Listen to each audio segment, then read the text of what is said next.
Namaste friends.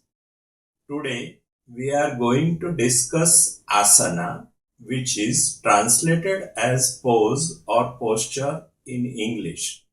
Asana is the third mean of yoga after Yama and Niyama in Maharshi Patanjali's eight limbs yoga system.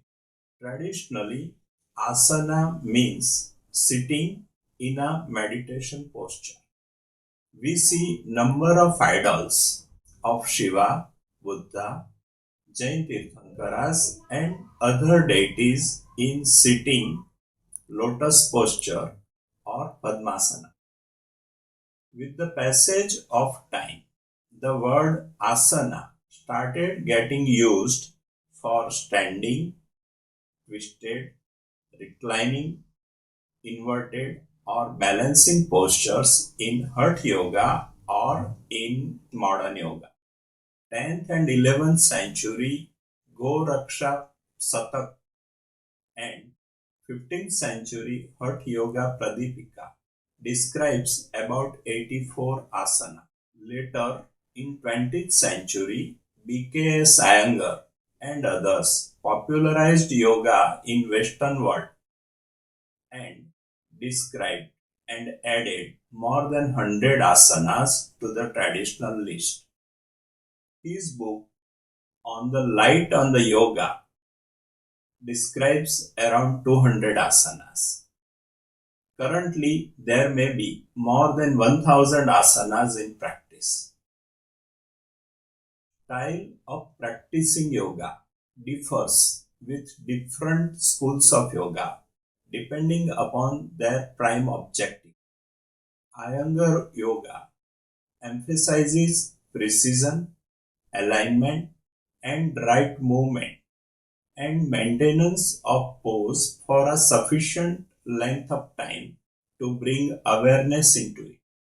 Sivananda yoga considers Hatha yoga as a part of the Raj yoga and considers 12 basic asanas for sitting in meditation for an extended period of Vinyas Ashtanga Yoga teachers use series of asanas to be practiced in flowing motion and use some transitional movement to change over from one asana to the other.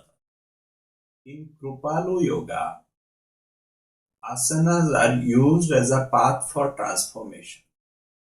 Body alignment, breath awareness, perception of tension in fine muscle movements, and application of deep concentration in maintained pose is used to bring forth mindfulness. Besides these differences in style of practice of asanas, the style may vary from teacher to teacher.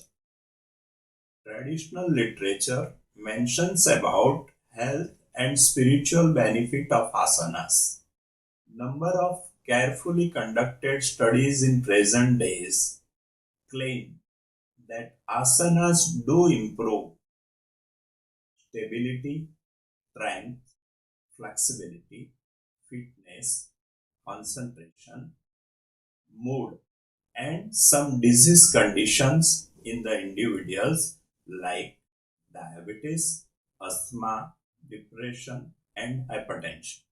These also confirm the relationship between emotions, thought, and posture, and vice versa. For example, a straight, upright posture with wide open shoulders is associated with positive emotions and confidence. Stoop or slumped posture with hunchback, flat neck, and head is associated with negative emotions. People with stress and anxiety tends to assume closed and contracted postures, tense muscles, and muscular pains.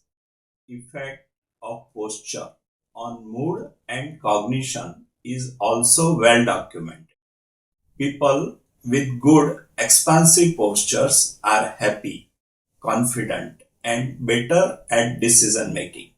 People with bad, closed, and contracted postures have negative emotions, have sadness, lack of confidence, and are poor at decision making. In any asana, one group of muscle is contracting and the opposite group of muscle is stretching and relaxing. Repetition of this process of stretching, relaxing, and contracting provides stability, strength, and flexibility to the practitioner. To explore the link between thought, posture, and emotions, we'll recapitulate from our previous notes how the desire sprouts in neurological alertness. Such desire is subjected to fulfillment or suppression with rapid succession of judgment and associated thoughts. Each judgment creates anticipation of action and stimulates sympathetic autonomic system, which in turn prepares the body for fight or flight reaction. The preparation is in accordance with the anticipated action. It includes mobilization of energy in the form of glucose and free fatty acids from their reserve sources, heightened alertness, increase in heart rate, change in ventilation with shallow, rapid breathing, shunting of blood from splanchnic bed to the skin and muscles, creation of mood, stance, and gesture appropriate to the anticipation. So, by reading body language, one can know the intention of the individual. When action is completed or desire is suppressed by converting into the how, above changes return back to the normal under parasympathetic nervous influences.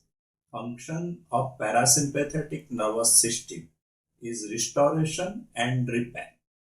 In practice of asana, achieving and holding a pose stimulates sympathetic nervous system, and while returning to the basic standing or sitting posture stimulates parasympathetic nervous system.